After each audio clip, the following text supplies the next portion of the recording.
ચેપ્ટરનો અડધો પાઠ આપણે અહીંયા પૂર્ણ કર્યો. અડધો પાઠ કયા સંદર્ભમાં? આપાત થતું હતું તરંગ અને સમજાયું આપણે કણ સ્વરૂપે. એટલે હવેના અડધા ભાગમાં આપાત કરશું કણને અને સમજાવશું તરંગ સ્વરૂપ. એટલે જેમ તરંગ હોવા છતાં એ કણ તરીકે વર્તી શકે એમ એ કણ હોવા છતાં તરંગ સ્વરૂપે વર્તી શકે. એટલે દ્રવ્યના તરંગ સ્વરૂપની વાત આવી તો આ ચેપ્ટર 4 અને ચેપ્ટર 6 જેવું છે. ચેપ્ટર 4 ની શરૂઆત થઈ એટલે ઓસ્ટેડે પ્રયોગ કરીને શું કીધું તો કે કોઈ પણ તારમાંથી પ્રવાહ વેવડાવો છો તો એ તારની આસપાસ સુવાહકની આસપાસ ચુંબકીય ક્ષેત્ર ઉદ્ભવે છે. એના છઠ્ઠા ચેપ્ટરમાં ફેરડે ઊંધું કર્યું કે જો ઓસ્ટેડ એવું કહેતા હોય કે પ્રવાહ વેવડાવવાથી ચુંબકીય ક્ષેત્ર ઉત્પન્ન થાય છે તો હું એવું કહું છું ચુંબકીય ક્ષેત્ર આપીએ તો પ્રવાહ મળે. અર્થાત ઊંધી ઘટના પણ શક્ય હોય. અને પછી પ્રયોગો દ્વારા એની સાથેનો સંબંધ અથવા કઈ રીતે મેળવી શકાય એ બધું એને સાબિત કર્યું. સેમ આવી વસ્તુ ડી બ્રોગલીને પણ લાગી. એને શું વિચાર્યું કે જો પ્રકાશ છે એના સાથેની અસર એટલે પ્રકાશના તરંગ સ્વરૂપની વાત કરીએ તો આપણે ચેપ્ટર 10 માં તરંગ પ્રકાશ શાસ્ત્રમાં એવું કીધું કે જ્યારે પ્રકાશ છે તરંગ સ્વરૂપે હોય તો એની સાથે સંકળાયેલી અસરો તરીકે શું આવે? વ્યતિકરણ લઈ શકાય, પછી વિવર્તન લઈ શકાય, પછી ધ્રુવીભવન લઈ શકાય. આ બધી અસરો પ્રકાશના તરંગ સ્વરૂપ સાથે જોડાયેલી છે. ઈવન આંખના જોવાની પ્રક્રિયા છે તો આંખના જોવાની પ્રક્રિયા છે એ ઘટના પણ બહુ અગત્યની છે. બે બાબતો છે. એક આંખની કીકી શું કરે છે ઈ અને એક આંખના કોષ શું કરે છે ઈ. આંખની કીકી અને એના કોષ આ બેયની પ્રક્રિયા છે એ જોવા જેવી છે. આંખની કીકી શું છે તો કે એકચ્યુઅલી કીકી એટલે આંખનો લેન્સ. લેન્સ શું કરે છે? એના ઉપર આપાત થતા પ્રકાશના કિરણોનું લેન્સ પડદા પર આંખના પડદા પર નેત્રપટલ પર ઊંધું પ્રતિબિંબ રચે છે. આંખના લેન્સમાંથી પસાર થયું કોઈ પણ માધ્યમ છે એની હોહરું કોણ નીકળી શકે? વિકિરણ નીકળી શકે ને. કોઈ પણ કણની એવી તાકાત નથી કે દિવાલના તોડ્યા વગર એમાં હોહરો પસાર થઈ શકે.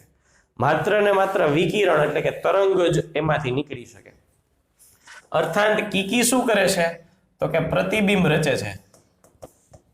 પ્રતિબિંબ રચવું અને પ્રતિબિંબ રચે એટલે અહીંયા જે ઘટના સમજાવવાની છે એ કયા સ્વરૂપે સમજાવવાની છે? તરંગ સ્વરૂપે. કોષ બે પ્રકારના કોષ, રોડ્સ અને કોન્સ. રોડ્સ એટલે તો કે રોડ એટલે સળિયા અને કોન્સ એટલે શંકુ. આઈસ્ક્રીમનો કોન લઈ આવો, એ કોન એ રૈવાજિક નામ છે. એનો આકાર શંકુ જેવો છે એટલે એના ઉપરથી કોન પડી ગયું છે. એવું જ આંખના કોષો જે રંગની સંવેદના દર્શાવે છે આંખના કોષો એ રોડ્સ અને કોન્સ છે. બી ગ્રુપના છોકરા હોય એટલે વધારે થોડુંક ખબર હોય કારણ કે મનુષ્ય આંખની રચના બાયોલોજીમાં આવતી હોય. રોડ્સ છે એ ઓછી તીવ્રતા અથવા તો બ્લેક એન્ડ વ્હાઇટ કલર માટે જવાબદાર છે. કોન્સ છે એ પ્રકાશની વધુ તીવ્રતા અને રંગીન બીજા અન્ય તમામ કલરો માટે જવાબદાર છે. તો આ બંને શું કરે છે તો કે આ બંને એના પર આપાત જે પ્રકાશ થાય છે એ આપાત પ્રકાશનું શોષણ કરે છે. અને આપાત પ્રકાશનું શોષણ થયું એટલે આ વાત કોની આવી ગઈ? કણ સ્વરૂપની. કારણ કે ફોટો ઇલેક્ટ્રિક અસરમાં પણ શું થતું હતું?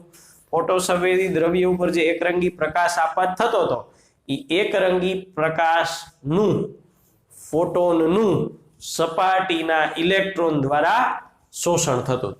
એટલે શોષણ થયું એટલે કયું વાત આવી? કણ. એક જ પ્રકાશ છે એને કીકી પ્રોસેસ કરે છે ને ત્યારે તરંગ સ્વરૂપ પ્રમાણે પ્રોસેસ કરે છે અને જ્યારે આંખના કોષો પ્રોસેસ કરે છે ત્યારે એને કણ સ્વરૂપ. અર્થાત એવી કોઈ નિશ્ચિતતા નથી કે ક્યારે તરંગ કેવું ને ક્યારે કણ કેવું. કોઈ પણ ઘટના થાય ને એટલે તમારે ચેક કરવાનું કે તરંગ સ્વરૂપ મુજબના બધા ગુણધર્મો દર્શાવે છે યસ તો તરંગવાદ કહી દેવાનો. નથી દર્શાવતા તો ચેક કરો, કણ પ્રમાણેના ગુણધર્મો દર્શાવે છે, યસ તો કણવાદ કહી દો. જે અસરમાં જેના જેવી વર્તણૂક એ સ્વરૂપ કહી દો. ખરેખરી ગમે તે સ્વરૂપે ખરેખરી વિકિરણ હોય કે કણ આપણને ફરક જ નથી પડતો, પણ એ ઘટના કોનાથી સમજાવી શકાણી? તરંગ દ્વારા સમજાવી શકાણી હોય તો તરંગવાદ, અને કણ દ્વારા સમજાવી શકાય હોય તો કણવાદ.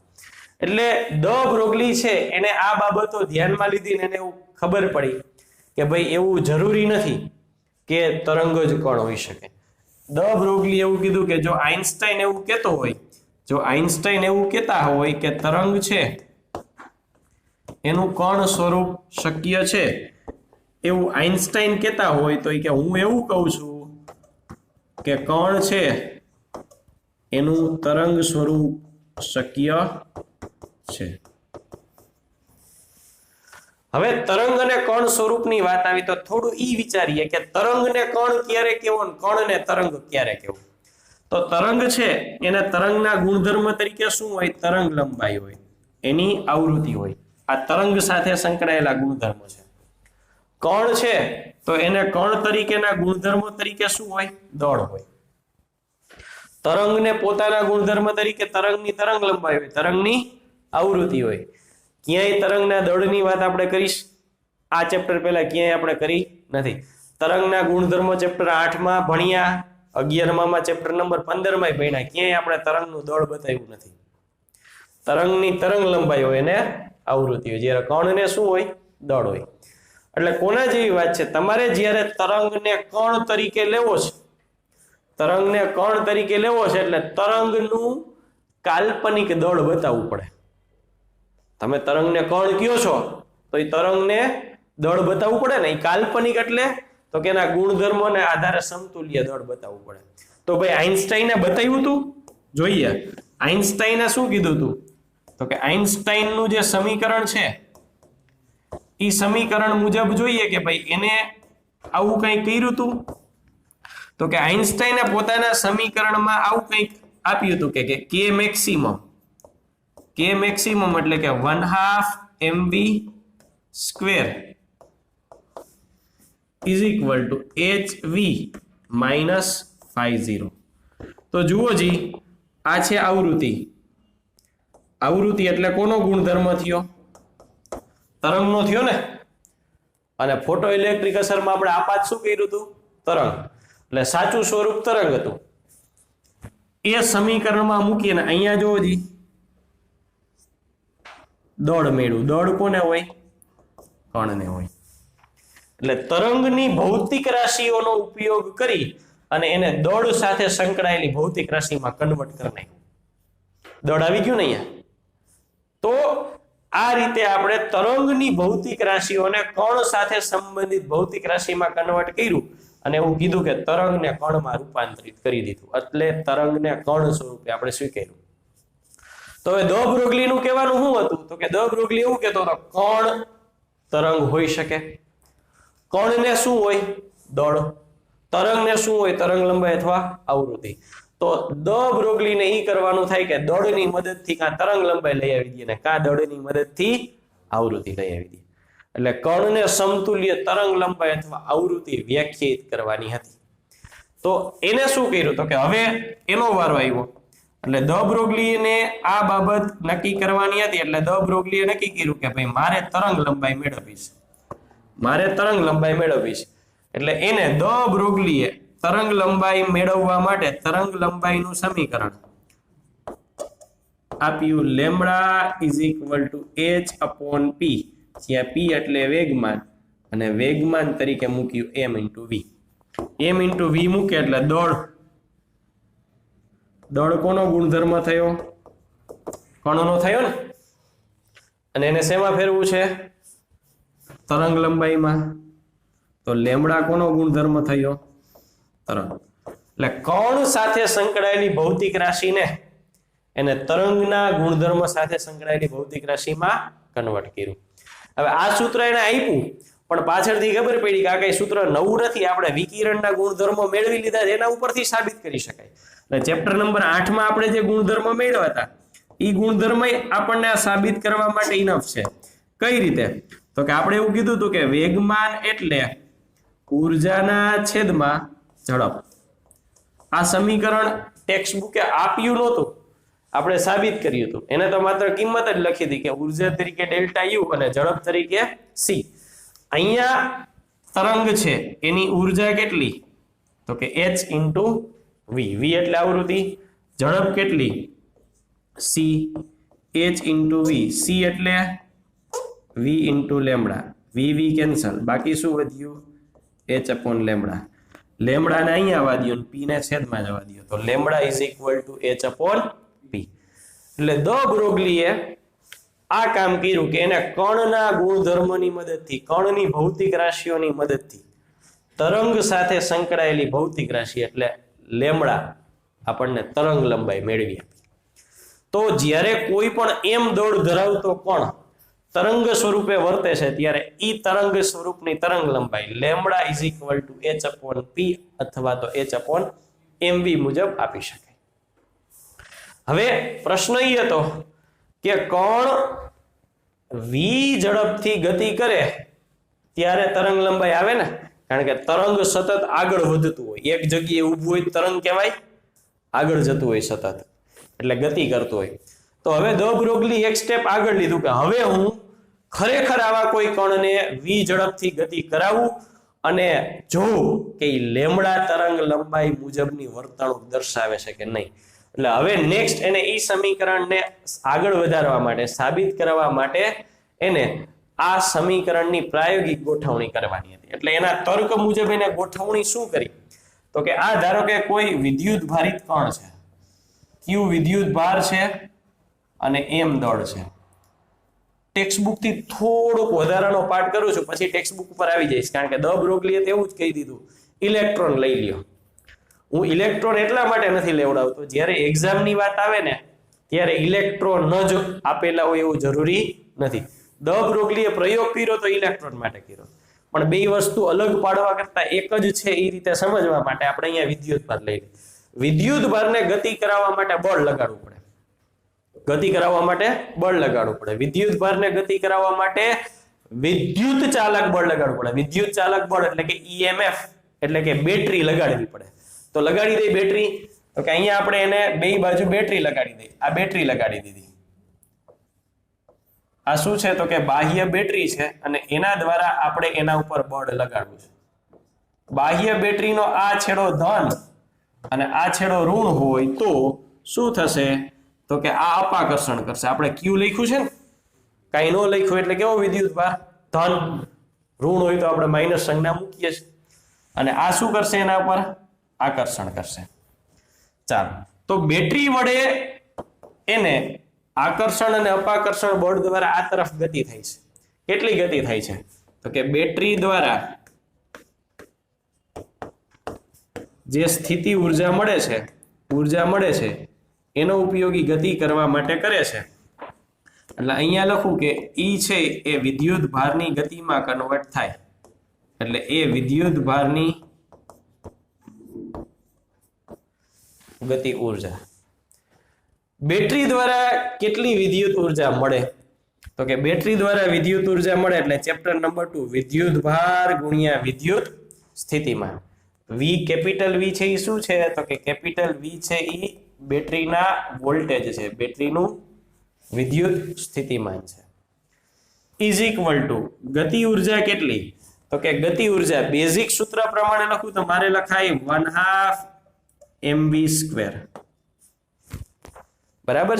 આપણે તરંગ લંબાઈ શોધવી છે, એટલે તરંગ લંબાઈ શોધવી છે એટલે આમાં કોઈ પણ રીતે તરંગ લંબાઈમાં કન્વર્ટ કરી નાખે. હવે તરંગ લંબાઈમાં કન્વર્ટ કરવું છે એટલે હું અહીંયા એક સાઈડમાં પાછી ગણતરી દર્શાવું. કઈ રીતે કન્વર્ટ કરીશું? તો કે lambda is equal to h upon mv. તો v is equal to h upon m lambda. તો v ની બદલે શું મૂકી દઉં? તો કે v ની બદલે મૂકી દઉં h અપોન m લેમડા એનો વર્ગ, એટલે બધાને વ્યક્તિગત આપી દઉં આ વર્ગ. તો વર્ગમાં એક એક ઘાત દળની તો કેન્સલ. તો અહીંયા શું બાકી વધ્યું? લેમડા સ્ક્વેર ને અહીંયા લઈ લઉં, લેમડા સ્ક્વેર. અહીંયા શું બાકી વધ્યું? h સ્ક્વેર છેદમાં અહીંયા આટલામાં 2m લેમડાને તો આપણે અહીંયા લઈ લીધા, આ બાકી રહ્યું q * v વર્ગમૂળ કાઢી ના વર્ગ કાઢી નાખો એટલે વર્ગમૂળમાં અહીંયા બે જગ્યાએથી નીકળી જશે ને આ વર્ગ. આનું વધારે સારું સ્વરૂપ શું તો કે h / √2m. આ ઉર્જા તો આપણે આપી છે ને, આ ઉર્જા આપણે આપી છે ને, આપણે ઉર્જા કોના દ્વારા આપવી આપણો પ્રશ્ન છે. ગતિ કરાવવાની છે, વોલ્ટેજ લગાડીને આપીને ઇલેક્ટ્રોનને ધક્કો મારીને આપી શકાય. એટલે અહીંયા qv ની બદલે હું શબ્દ લખું છું E એટલે બાહ્ય પરિધ્વળો દ્વારા અપાતી ઉર્જા. આ સમીકરણ આ પ્રકારે ટેક્સ્ટ બુકમાં નથી, પણ મેં એટલા માટે સાબિત કર્યું કારણ કે કોમ્પિટિટિવ એક્ઝામના પ્રશ્નોમાં એ ઉર્જા આપી દે. એવું નહીં કે બેટરીના વોલ્ટેજ આટલા, હવે એને ઉર્જા આપી દીધી એટલે આપણે આમાં ઉર્જા મળે જ નહીં. આમાં ક્યાં ઉર્જા છે એ સમયે યાદ આવી જાય કે q * v = ઉર્જા તો વેલ એન્ડ ગુડ. નકર તો આપણે એવું જ ગોતીએ વિદ્યુત ભાર ક્યાં, વોલ્ટેજ ક્યાં. હવે ખરેખર બે ભેગા કરીને શું આપી દીધી છે? ઉર્જા. એટલે વધારે પરફેક્ટ આ છે કે કોમ્પિટિટિવ એક્ઝામ માટે કોઈ પણ કેસ આનાથી સોલ્વ થઈ જશે. હવે દ બ્રોગલીએ લીધું હતું એ મુજબ આ સાદુરૂપને આગળ વધારીએ તો દ બ્રોગલીએ શું કીધું હતું તો કે કણ તરીકે ઇલેક્ટ્રોન લઈ લો. દ બ્રોગલી એવું કીધું કે વિદ્યુત ભારિત કણ તરીકે કોને લઈ લ્યો? ઇલેક્ટ્રોનને લઈ લ્યો. જો ઇલેક્ટ્રોનને લ્યો ને એટલે કેટલી બાબતો ફિક્સ થઈ જાય તો કે h તો પ્લાન્ક અચળાંક જ છે 6.6 × 10⁻⁴. એમાં કોઈ ફેરફાર થશે નહીં. 2m તરીકે ઇલેક્ટ્રોનનું દળ, q તરીકે ઇલેક્ટ્રોનનો વિદ્યુત ભાર 1.6 × 10⁻⁹. q માં એવું થાય આપણે ઇલેક્ટ્રોનની કિંમત મૂકી દઈએ, રકમમાં એવું કહે કે ભાઈ કણ તરીકે હિલિયમ લઈ લ્યો તો એનો વિદ્યુત ભાર કઈ e જેટલો ન થાય. એ કેટલો થાય? 2e થાય ને, 2he4. અને કણ નું દળ 4 પ્રોટોન જેટલું થાય હિલિયમ 2he4, 2 પ્રોટોન ને 2 ન્યુટ્રોન, અને એ બેની સાપેક્ષમાં ઇલેક્ટ્રોનને આપણે અવગણી નાખીએ. તો ટૂંકમાં બાકીના કણો માટે જે માહિતી આપેલી હોય એ આપણે મૂકવી પડે. પણ ઇલેક્ટ્રોન હોય તો h ની કિંમત તો બધા માટે છે. 2m ની કિંમત ઇલેક્ટ્રોનનું દળ, q નું કિંમત ઇલેક્ટ્રોનનો વિદ્યુતભાર, બાકી શું રહે? v. આ બધી કિંમતો મૂકો તો એપ્રોક્સિમેટલી લેમ્ડા છે એની કિંમતની વાત કરીએ તો લેમ્ડા લગભગ 1.227 √v એકમ તરીકે શું લખી નાખે છે? mi 10⁻10⁻. લેમ્ડા મીટરમાં હોય ને, 10⁻10⁻ મીટર એટલે શું થઈ જાય? એંગસ્ટ્રોમ. એમાંય જો વોલ્ટેજની કિંમત 120 વોલ્ટ લેવામાં આવે, વોલ્ટેજની કિંમત કેટલી લેવામાં આવે?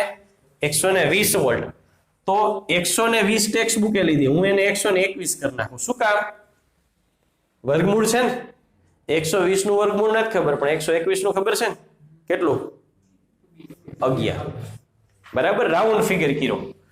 એટલે જો આના પ્રમાણે તમે v ની કિંમત 121 મૂકો એટલે આના છેદમાં 11 એટલે એપ્રોક્સિમેટલી 0.1 એંગસ્ટ્રોમ મળે. એપ્રોક્સિમેટલી 0.1 એંગસ્ટ્રોમ મળે. હવે 0.1 એંગસ્ટ્રોમ લઈ આવવાનો હેતુ શું છે તો કે 120 વોલ્ટ 121 વોલ્ટ એટલે કોઈ બહુ મોટા વોલ્ટેજ નથી. આપણે એસી સ્ત્રોત 203 વોલ્ટ એસી આપે જ છે ને, આરએમએસ કિંમત કેટલી છે? 230 વોલ્ટ જ છે, એટલે સામાન્ય રૂટીન વોલ્ટેજ છે. 0.1 એંગસ્ટ્રોમ નો અર્થ શું છે તો કે કોઈ પણ દ્રવ્ય છે એમાં ઘણા બધા નાના નાના એના પરમાણુ હોય, ઇલેક્ટ્રોન હોય. હવે ધારો કે હું ધાતુની વાત કરું તો ધાતુ છે એની સંરચના મુજબ, ધાતુની સંરચના મુજબ ધાતુમાં ઘણા બધા પરમાણુ આવેલા હોય અને એની વચ્ચેના વિભાગમાં ઇલેક્ટ્રોન છે અસ્તવ્યસ્ત ગતિ કરતા હોય. અસ્તવ્યસ્ત ગતિ કરતા હોય એટલે આ ઇલેક્ટ્રોનના સંદર્ભમાં આપણે વાત કરીએ તો એપ્રોક્સિમેટલી 0.1 એંગસ્ટ્રોમ એટલે કે 10⁻11 મીટર તરંગ લંબાઈની વાત થઈ. પરમાણુની ત્રિજ્યા એપ્રોક્સિમેટલી 10⁻10 મીટર. પરમાણુની ત્રિજ્યા આપણે ફિઝિક્સમાં ચેપ્ટર નંબર 12 માં આવશે, કેમિસ્ટ્રીમાં આવી ગયું તો મને ખબર નથી, પણ 11th માં સૌથી પહેલું ચેપ્ટર હતું ને એમાં આપણે ભણ્યા હતા ભૌતિક જગત. પરમાણુની ત્રિજ્યા અંદાજે કેટલી હોય? 10⁻10 મીટર.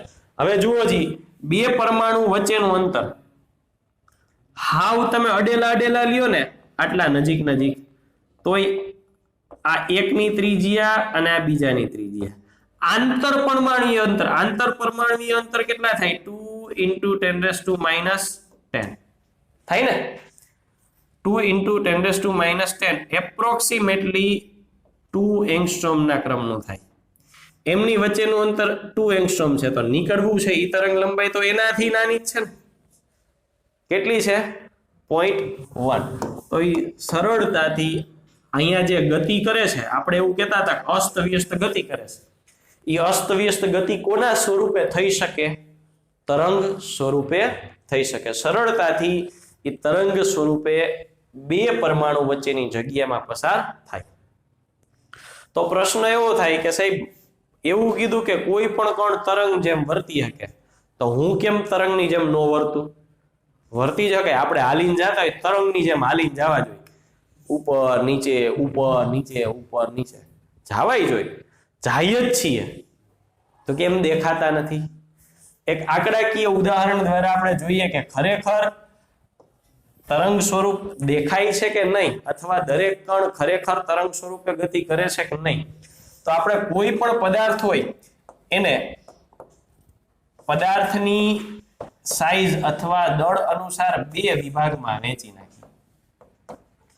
એક સૂક્ષ્મ કણ, સૂક્ષ્મ પદાર્થ, અને એક સામાન્ય પદાર્થ.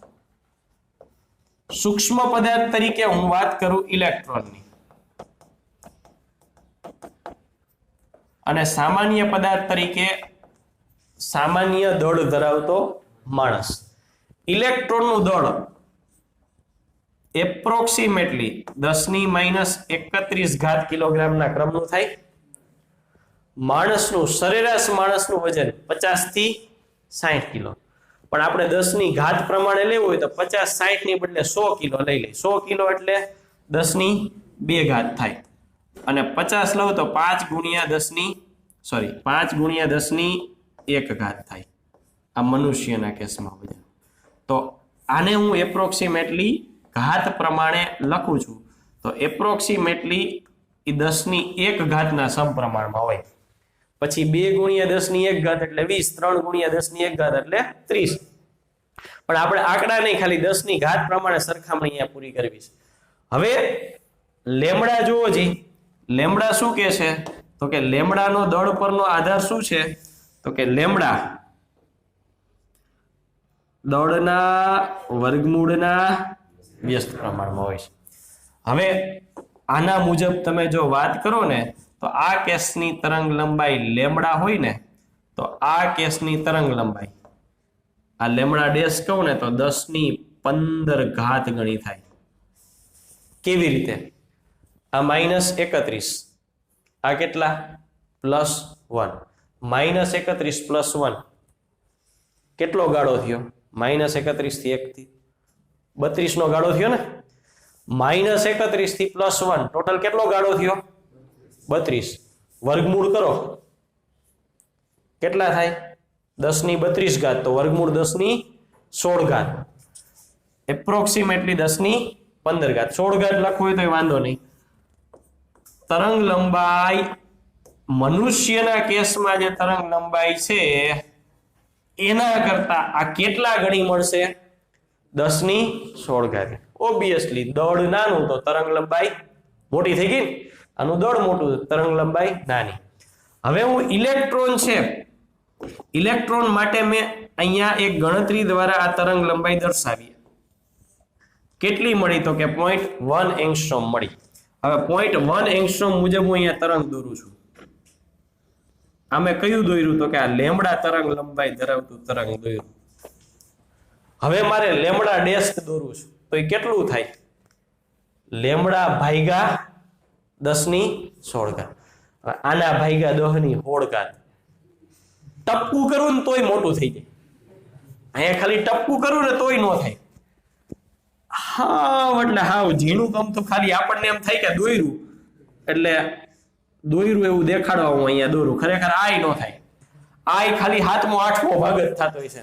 અને આપણે 10 ની હોળ ઘાત કરવી છે. હવે આમાં માણા તરંગ તરીકે વર્તતું હોય તો દેખાય નહીં.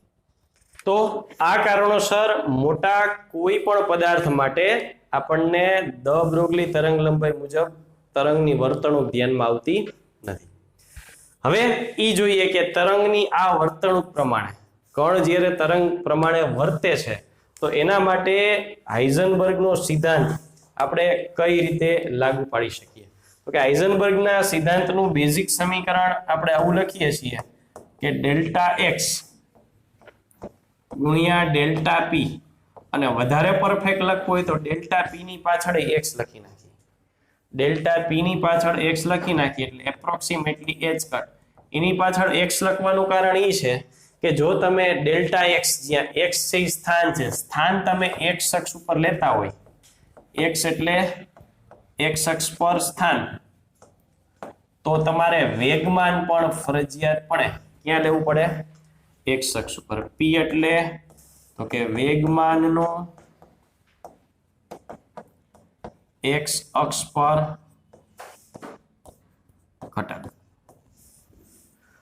હવે તરંગ તરીકે વાપરો છો ત્યારે બે પરિસ્થિતિઓમાં આ તરંગને વાપરવાના થાય છે.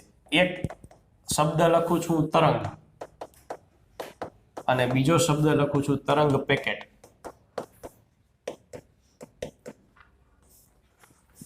તરંગ અને તરંગ પેકેટ આ બે શબ્દ વચ્ચેનો ફેરફાર. તો તરંગની સંખ્યા, કેટલા તરંગો વાપરવાના?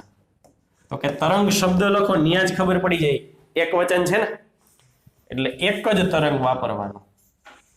અને તરંગ પેકેટ હોય તો જુદી જુદી તરંગ લંબાઈ ધરાવતા ઘણા બધા તરંગ હોય.